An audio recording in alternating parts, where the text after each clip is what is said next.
Hey, this is Tom Nash. You know the drill. Don't click nothing, don't smash nothing, don't buy nothing. So a few days ago, I was doing the Dave Lee podcast and he asked me, well, Tom, what are your top 3 positions? And then I told him, well, I don't really do yoga and this and that. No, not that kind of positions. And I told him, hey, Tesla, Palantir, and Google. And everybody were kind of shocked. Google is your 3rd biggest position? It's kind of boring. It's like a Toyota Corolla. Not a lot of excitement there, right?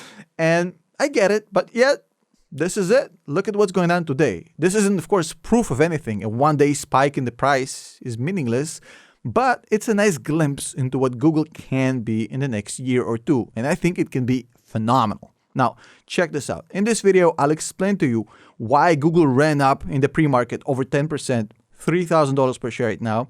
This isn't the split. The split that you all heard about, the 20-to-1 split that Google is doing, is not the reason it ran up. There's other reasons, and they're much more fundamentally based.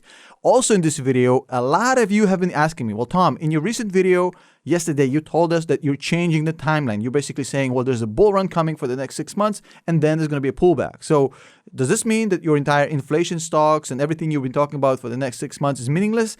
No. I'm going to explain to you how it still all makes sense and what's my strategy precisely. I don't think I was clear enough on that. So if you want that part, I'm going to put a timestamp. And if you don't care about Google, you can jump straight to that. Or if you want to hear both, let's do it. So Google, $3,000 per share, 10% up. Hallelujah. Now, of course, if you're on my Patreon community, subscribe to my Patreon, bro. As if you're on my Patreon community, of course, you saw that on April 21st, we posted an alert saying, well, Google is undervalued. And we listed a lot of fundamental reasons, which I'm going to cover in a second. But basically, we told you, hey, this is a $2,200 stock. In fact, it was $2,275. And we think it's insanely undervalued. Now, initially, we gave it a $2,500 price, and then we raised it again and again, all the way to $3,000, which is my current price target for Google. Now, since then, after the latest roundup, we're already at 32% up on Google, which is kind of impressive in this year, in the past 3 months. I mean, it's nice to see a little bit of green. We had a lot of red. God knows my portfolio was extremely red. But it's nice to have and it's nice to enjoy. It doesn't mean that we can't enjoy a good call, even though a lot of our other calls are in the toilet, which they are, not gonna lie. Shout out to the growth sector and Kathy Wood.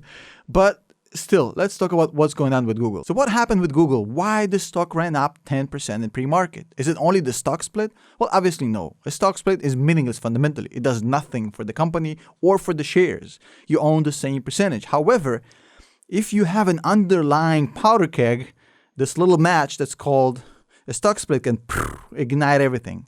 However, if you don't have the underlying fuel, the match will be meaningless. And in the case of Google, this little match, that is the stock split, ignited everything. Now, it didn't hurt that the financials, the Q4 results came out insanely good, beating expectations across the board. I think that is what sparked this run. But I think mainly it is just the market catching up with how good the company is.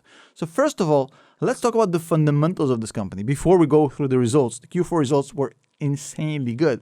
We're talking about a company that's probably like as blue chip as they come. 0.36%, less than 0.5% of short interest. There's literally nobody dumb enough to short this stock. In fact, I'd love to see who those 0.36% are. I'm assuming these are people who accidentally clicked the button while cleaning their keyboard. PE 26. PE 26 for this company. This is insane. Price to sales under 8, 7.7. 56% gross margin. 35% EBITDA margin. I mean, these are insane numbers. Look at their balance sheet. $142 billion in cash, $30 billion in debt. They literally have 5x cash versus debt.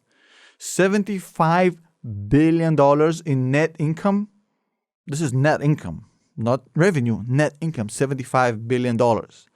I mean, this is as good of a value stock, inflation stock, growth stock, disruptive stock, anything. This is like in any category you can put this stock in, it's going to be insane. This is why it's my 3rd biggest position. I mean, this is kind of, a no-brainer. Not to mention the fact that we haven't even mentioned the business side of it, which is basically that Google is a monopoly.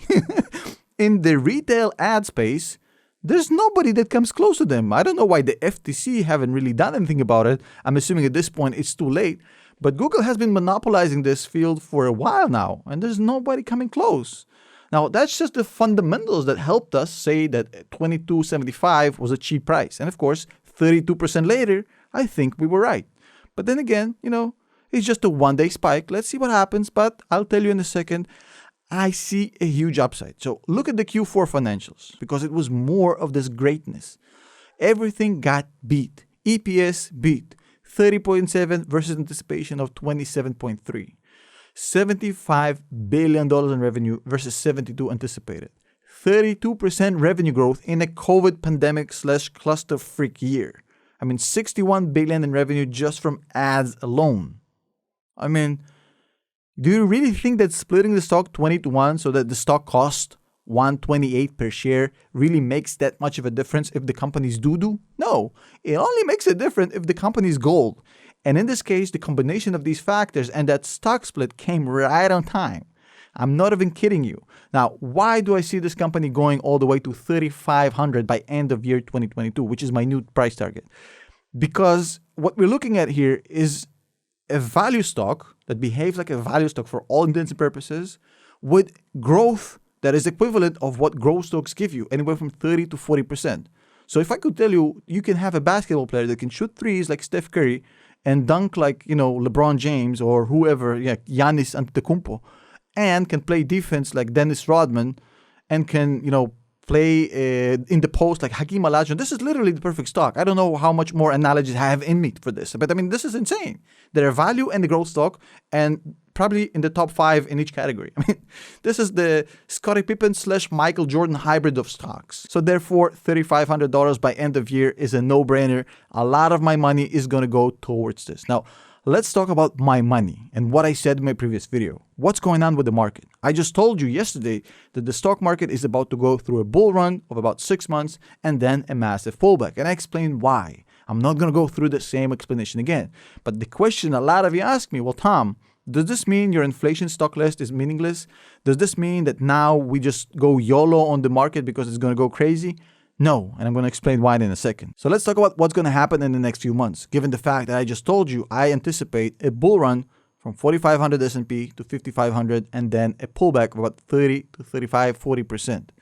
Now, I'm not going to YOLO my money into the market based on this anticipation or prediction, whatever you want to call it. I mean, this is not the kind of guy I am because at the end of the day, this is just a prediction and a theory. And of course, it might be wrong. I'm not going to gamble my life savings on this theory because I accept my own limitations and the fact that this might be nonsense. I'm going to take my 30%, which I have sitting on the sideline, waiting for the pullback, and I'm going to deploy all of it right now in the market. 30% of my cash, which is sitting on the sideline for a whole lot of time, is going to come and participate in the game. I'm going to deploy it over the next couple of weeks into the same stock I absolutely love, which is Tesla, Palantir, Google, and the S&P 500. Yes, S&P 500 is a wonderful place to put your money because betting against the US economy is never a good idea. Now, what I am going to do, I'm going to put the 70% of my other assets into play based on the same ideas as I had before because we still have inflation ramping, we still have supply chain shortages, so inflation stocks and everything that has to do with the stocks I have long conviction on, nothing changed. We're still going to have to deal with this inflation. So that means real estate is going to do well, gold is going to do well, silver is going to do well. All of these value plays with inflationary upside are going to do well. So 70% of my money is not going to participate in this new kind of bull run I'm going to see. They're going to stay where they are because I'm a long-term investor. Those 70% are not moving. They're staying put. However, the 30% I have parked on the sidelines are going to be placed in the market as part of what I'm predicting. Now, a lot of you might say, well, Tom, this is not really long-term investing, and you're 100% right. This isn't. And usually I would tell you, yes, timing the market isn't really a good idea. However, this isn't exactly timing the market. And I know, I'm trying to shoehorn myself into this argument,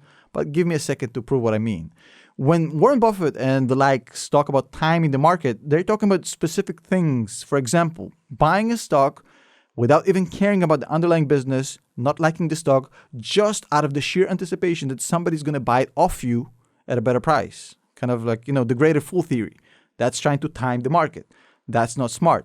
Or seeing a company you love and absolutely adore and like the business, like the management, but saying, hey, I want to wait for a better price. I'm going to wait for a dip.